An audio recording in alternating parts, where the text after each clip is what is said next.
find a way into the eye of the storm, save the world and get the girl. She call me Jason Bourne.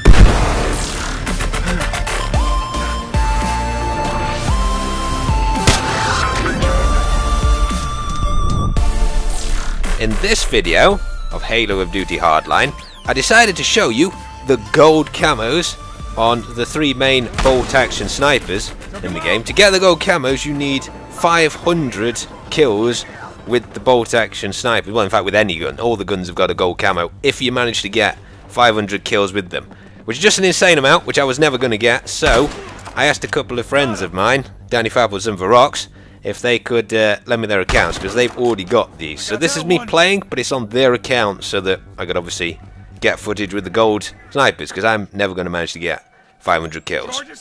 Now, I had heard that if you put a gold camo on your sniper rifles, then you just by default snipe awesome.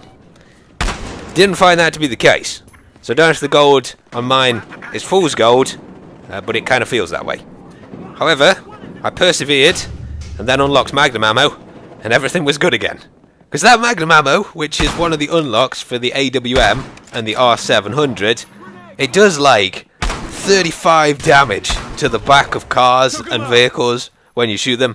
It's better than the grenade launcher. So things became substantially easier once I'd spent the $100,000 unlocking it.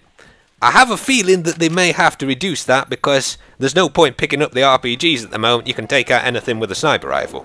Well, honestly, Magnum ammo is nuts. Like, the distance you can shoot somebody at to the chest where they just die in one hit is... I mean, it makes the snipers a lot easier to use than they are in Battlefield 4. There also seems to be less sway as well on them. So you can kind of compete even at medium distances with assault rifles. It does replace the straight pull bolt though, so you have to scope out after every shot. This is a cool trick. Jumping across here.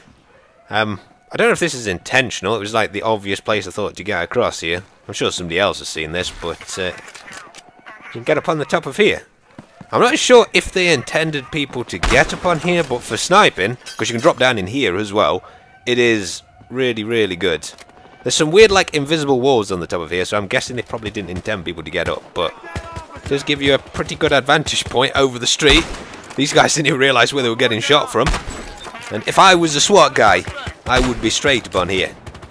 The highest point is always the best point when you're sniping. I don't know what people think about these gold camos. I think they look nice on the gun. I can see who they might appeal to of a competing FPS game, to Battlefield Hardline maybe.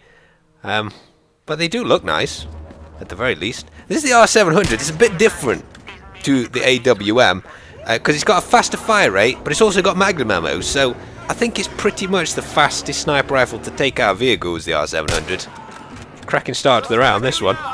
Although there was instant karma for me from the enemy team. Here, that guy just leaning out the back window with his grenade launcher. In fact, that wasn't the... I didn't realise, because I thought I'd set it to the gold one, but this is, in fact, the gold camo. That last one was the bronze one, but they do look pretty similar, the two of them. In fact, speaking of graphics and things, I was reading an article yesterday by Digital Foundry. It was like a digital effects kind of thing. They compared the graphics between Battlefield 4 and Battlefield Hardline, and according to them, the graphics have actually gone down slightly in Battlefield Hardline, because I don't know what it was, but there's something called like ribbon effects or something like that, where, you know, on like really thin things like power lines, they look jagged in Hardline because that effect isn't in, but it was in Battlefield 4. And they also said that anisotropic filtering, which is like a texture kind of thing, it makes the textures look muddier at distance, like less defined at distance in Battlefield Hardline than they do in Battlefield 4. So it's not the case that in every game graphics get better, because according to these expert guys, that's not the case. Although the game does look better, I think, when you're playing it than it perhaps does on YouTube. And this was another funny little thing. That guy he got out to mount up his friend's driving when he drove into that pillar, and then it took him out. But there's some funny stuff like that in this game. It's a bit more sort of cartoony and, you know, bit of fun than Battlefield 4, I think, was designed to be. Speaking of, I met these guys again. Well, I didn't know. They just did this the whole game. I'm not sure why. But maybe you just needed to get home quickly. I lived over there in Brooklyn or whatever. They released the graphical settings for PlayStation 4 and Xbox One today. It turns out that the game is going to pretty much be exactly the same as Battlefield 4 is. So on the Xbox One, the game's going to run at 720p at 60 FPS. Although, from what I heard on some of the bigger maps, is actually going to drop below that from people who've actually played it. So I don't know if it's going to be constant 60 FPS, but I would imagine the vast majority of the time it probably is. And this is the Scout Elite, which has the most gold of all the sniper rifles.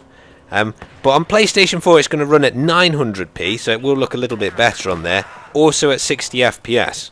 And I don't know whether or not that had the same issue of, in big battles, losing some frames. So it, you know, feels a little bit... I'm not sure how bothered people are actually by FPS and such. It does matter on PC, but because I don't really play much console, I don't really know how big a difference it makes on there. Back to the snipers though, getting blinded by the gleam of the glow on the Scout Elite here. Got my own sniper sound generator there. That's a decoy device. You see the white things on the map. It produces those, so enemies think there's more teammates around you. It plays like bolt action sniper sounds and things like that. I'm doing the trailer here. Didn't get a helicopter to fly over this, and I died pretty quickly since it's... as soon as you're up here, you're the target for absolutely everybody on the map as soon as you kill one person. Because there's no scope then in this game, so people can snipe you really, really easily. Like this guy across here, who I kind of only saw him because he's got a motorbike parked next to him, which I originally thought was him. But it turned out he was terrible, so I was pretty lucky there because I was on 2 health. I like how his name was One Shot Zero Kill as well. I thought I'd show you this. This is one of those graphical things which I think are a bit of a downgrade from Battlefield 4. This is basically the Gulf of Oman dust cloud that's rolling in. But look how weird this effect becomes. Like, it's... my eyes were like trying to... because it's blurred at distance, but in focus close up, my eyes were like trying to focus the blurred stuff in the distance. It actually made me feel weird whilst playing. Like a little bit motion sick in this cloud. So I really hope they fix this and make it more like the one that was in Battlefield 4.